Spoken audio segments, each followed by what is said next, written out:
and welcome to Daily Worship. All right, we will see you back here again tomorrow morning at 7:30. We hope that you'll join us back here. And I'm totally kidding, but it is April Fool's Day, so I know that I freaked some of you out, at least whoever hopped on here early enough to catch this. We do hope that you are having a great April 1st morning today, and we're going to kick off our month and our morning today by worshiping God together. We're going to sing 2 songs, and they're going to be Follow You Anywhere and Waymaker, so I hope that you'll join me wherever you are, and let's sing together this morning.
waymaker and miracle worker. That is who God is, and that's why we worship, and that's why we sing. So I'm just thankful today that you joined us, that you spent just a few minutes of your morning worshiping the God of miracles, the waymaker. You know, a few years ago, I was given a project here at the Powhatan campus, and the project was that I was going to transplant 12 trees from a different area of our campus to a new bed. Now, I got to be honest, I'd never done anything like that, so I enlisted the help of some friends who really knew what they were doing, and in the span of a full day, we transplanted 12 trees into a new area. As I stood there and looked at it at the end of the day, my friend Wesley Redford stood next to me and he said, "Now all we can do is hope that they will live." Hope that they'll live? I looked at Wesley, I said, "We just did all this work, hope that they'll live. Of course they're going to live, right?" And he said, "Well, maybe. It's possible." I guess maybe I thought that moving those trees was like transplanting a plant from one pot to another, that it was going to be pretty simple. We were just making a bigger place for them. But that wasn't the case. So I carefully cared for those trees and made sure that they were taken care of. And as the season changed, I watched the leaves fall off of them, and winter came. And as time went on, and spring came back around, I started to notice the trees around our campus budding and blooming, but not the trees we transplanted. And I started to get anxious and started to worry. And that conversation that Wesley and I had on that day started to come back to mind. Maybe they wouldn't make it. And so every day I would drive in and anxiously drive up to the trees and just kind of look, stare around and see if I saw any leaves on them. But they didn't come. Then the week of Easter came, and I walked out on a hot afternoon and walked the campus as I prepared for the Sunday services and just kind of got an eye on everything. And I decided to walk to the trees. And as I got closer, I looked at the very top edge of the trees, and there, right at the edge of the trees, were little buds and small leaves all over the trees. And I was so excited. I remember I was calling people. I'm like, "You're not going to believe this. The trees lived." And I was convinced. I'm convinced then. I'm convinced now that despite all the hard work that we had put in, that God had breathed life back into those trees. So if you're ever at the Powhatan campus, I'd love to show you where they are. But here's the thing. I was reminded of that power again today, the power that God has to bring life, as I read Numbers 17. In Numbers 17, we encounter so many different things about God and the true power. And God has shown his power in a lot of ways. So if you've been following along, the Israelites have seen his power provide for them, provide food, provide escape for them. They've also seen his power be very destructive in their disobedience. But the true nature, the true power of God is displayed in one special moment today that I want to share with you in just a minute.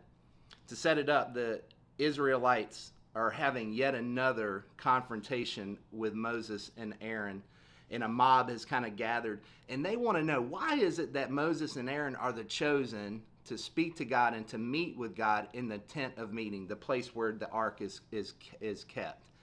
And these guys are basically challenging their leadership. So God says, "Hey, you know what? Here's what we're going to do.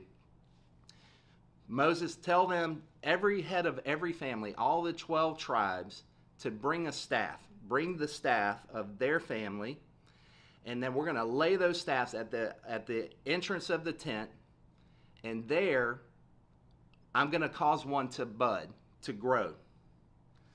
Now Aaron's staff was in there too, and in verse 8, this is what it says.